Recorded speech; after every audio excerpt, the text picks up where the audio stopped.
C'était le premier cours que lance le Karaté Club de l'Aravoir. Donc l'ADN du club, c'est le karaté bien sûr, mais on a cherché à diversifier les activités et on a trouvé dans le karaté des techniques qui sont codifiées et qui ont été héritées des grands maîtres japonais, notamment des techniques au couteau et des techniques au sabre. Et on s'est dit, sabre en plus enfant, pourquoi pas sabre laser. Moi je suis un peu né de la génération Star Wars, les années 80. Alors moi j'ai découvert à partir du retour du Jedi.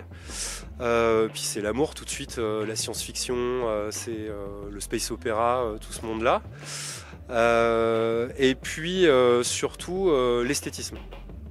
De se dire allier un petit peu d'arts martiaux avec je dirais l'esthétisme des films, voilà, puis un peu de pop culture quoi finalement, mais ouais je suis carrément fan de Star Wars. À la base Nick Gillard, donc, qui est le chorégraphe des films Star Wars, se base complètement sur l'art du kendo.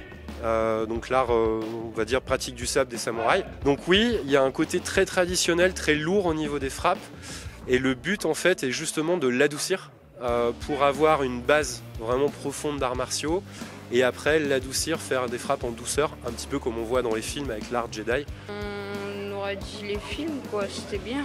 En vrai c'est accessible. Je m'entraîne depuis que je suis tout petit, fan de films et d'épées, donc non c'est de la découverte, de la technique quoi. Ah c'est sympa. Les cours, c'est ici au gymnase municipal de l'Aravoir, tous les jeudis, de 17h30 à 18h30. Et là où nous avons été très surpris, c'est que des adultes veulent pratiquer, puisqu'il y a toute une génération de la guerre des étoiles qui s'entraînent avec les enfants chez eux, à domicile, et puis qu'on a peut-être marre de casser de la vaisselle ou des lustres, et qui veulent pratiquer et faire avec leurs enfants du sabre laser dans un gymnase comme celui-ci. Les portes du gymnase sont ouvertes tous les jeudis. On vous accueille avec plaisir. Et pour 1 ou 2 cours d'essai avant de prendre votre décision.